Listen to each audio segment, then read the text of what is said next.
నమస్తే బోసుకుమారి. పవన్ కళ్యాణ్ గారు సాధిస్తున్నటువంటి విషయాలు, పల్లెలో ఆయనకి వస్తున్నటువంటి ఆదరణ, కొన్ని న్యూస్ ఛానల్స్ కూడా బాగా ప్రొజెక్ట్ చేసినటువంటి పరిస్థితులు ఉన్నాయి. దీంట్లో ప్రధానంగా ఆయన వేసినటువంటి రోడ్లు కావచ్చు. ఒక రకంగా చెప్పండి, గిరిజన ప్రాంతాల్లో అయితే ఆయన అయితే ఒక దేవుడిగా కొలుస్తున్నారు.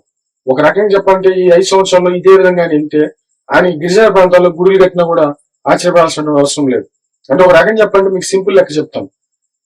ఈ పంచాయతీకి సంబంధించి, గ్రామాభివృద్ధికి సంబంధించినటువంటి నిధులు కేంద్రం నుంచి చాలా వస్తాయి. ఈ నిధులు ఏం చేసేవాళ్ళంటే లోకల్ ఎమ్మెల్యేలు వీళ్ళందరూ కలిసి, అధికారులందరూ కలిసి పంచుకునేవాళ్ళు. మామూలుగా అయితే శంకుస్థాపన చేసేవాళ్ళు. ఇప్పుడు ఒక రోడ్డు ఉంది, ఆ రోడ్డు బయటపడితే ఆ గ్రామం బాగుపడిపోతుంది. దానికి వాళ్ళకి అన్ని వసతులు వస్తాయి.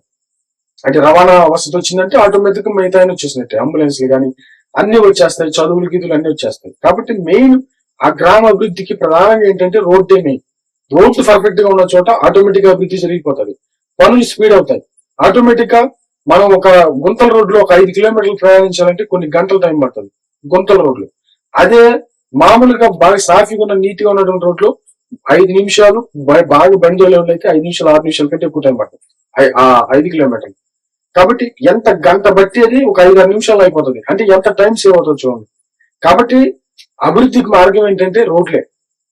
ఆ రోడ్లు లేకుండా వీళ్ళు ఏం చేసేవాళ్ళంటే, వెళ్ళేది మీకు మేము ఉత్తరిస్తున్నామని చెప్పేసి ఒక శంకుస్థాపన రాయేసి ఫోటోలు దిగి దాని పేపర్లకు వేసుకొని ఆ వచ్చేటువంటి నిధులన్నీ కూడా వీళ్ళు తినేసేవాడు. ఇట్లాగా 75 సంవత్సరాల నుంచి జరుగుతుంది.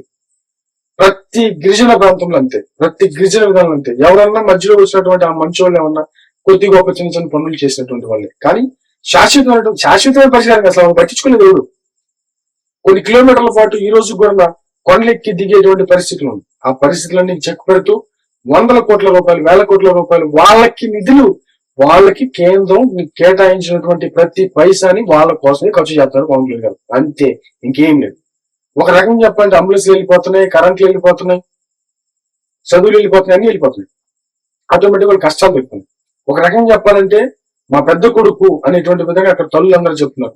ఆయనకి పాలాభిషేకం చేస్తున్నారు. మా బతుకులు మారుస్తున్నాడు అనేటువంటి విధంగా ప్రతి పల్లెలో కూడా ఆయన గురించి మాట్లాడుతున్నటువంటి పరిస్థితి ఉన్నాయి. కాబట్టి పవన్ కళ్యాణ్ గారు చేస్తున్నటువంటి అనేకమైన అభివృద్ధి కార్యక్రమాలు, గోశాలను నిర్వహించడం అయితే కావచ్చు, నీటి గుంటలు తవ్వించేటువంటి కార్యక్రమాలు కావచ్చు, లేకపోతే ఈ స్మార్ట్ కిచెన్లు ఏర్పాటు చేసేటువంటి విధంగా కావచ్చు, ఆయన సొంతగా ఆర్థికంగా ఆదుకుంటున్నటువంటి అనేకమైనటువంటి ప్రాబ్లమ్స్ కావచ్చు, అనాథ పిల్లలకి ఆయన ఇస్తున్నటువంటి జీతాలు కావచ్చు, అంటే ఆయనకి వచ్చినటువంటి జీతాన్ని ఆయనకి వచ్చినంత కాలం ఆయనకి పనిచేస్తున్నటువంటి పరిస్థితులు కావచ్చు.